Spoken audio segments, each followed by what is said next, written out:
So we went to an estate sale today here, local to us.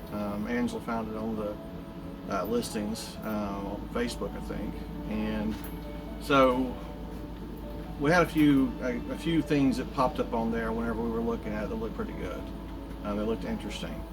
Whenever we got there, almost everything that I had originally saw, though, that was interesting in the pictures was gone. The way that they do these is typically they'll do them as 2-day events.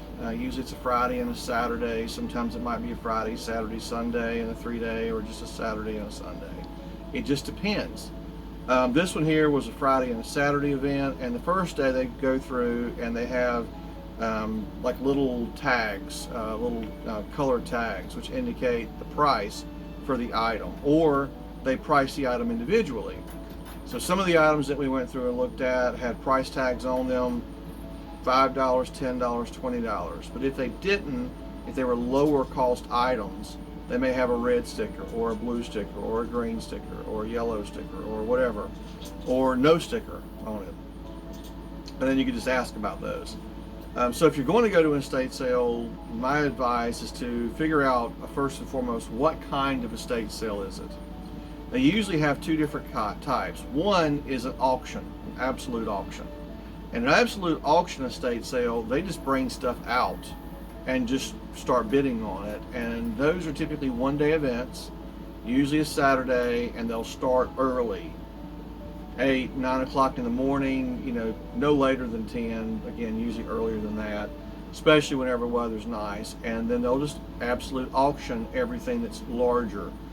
These would include things like appliances, refrigerators, washers, dryers, those types of things. And they'll just auction those things off as an absolute.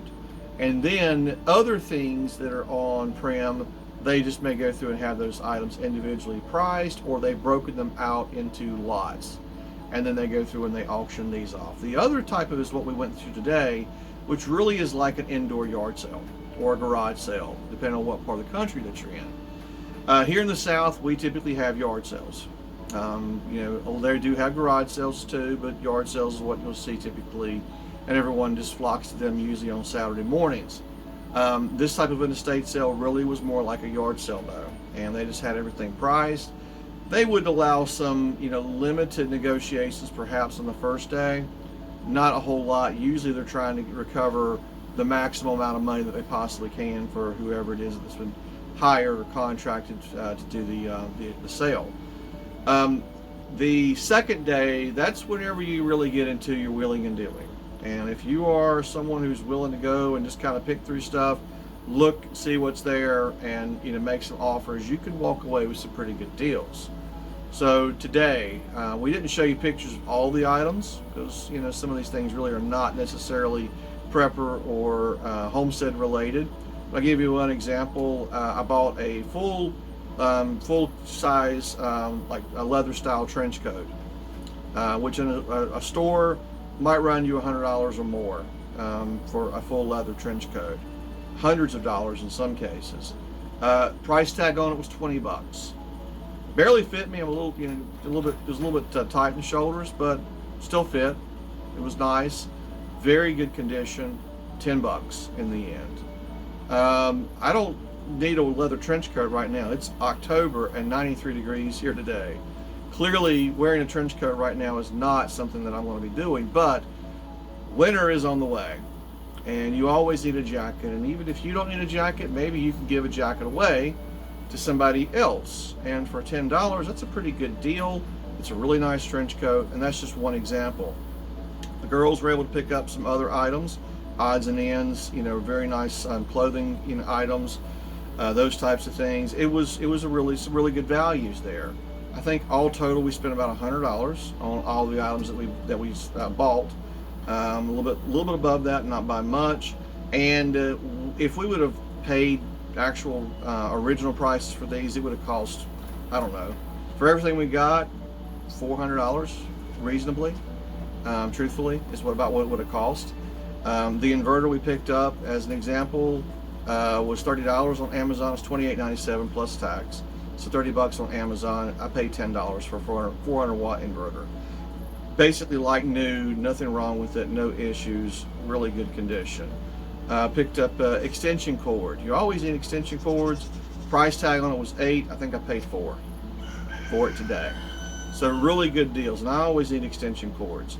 So these are some things that you can pick up and expect to find at these estate sales. So look around, check out, I would say check out Facebook Marketplace. They sometimes have, advertisements. Check out your local, whoever does, maybe your community page. They may have it posted on there. Find out who in your community does estate sales. That's another thing.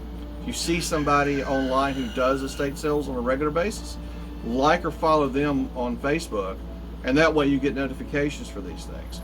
Right now everyone's looking to stretch their dollar a little bit further, and we are looking to stretch our dollar as far as we reasonably can.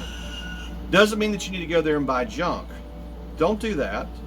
But whatever you do buy, you're probably going to get a pretty good deal like you saw earlier. So just some food for thought, things to keep in mind. We'll catch you next time on the Homestead. Thanks.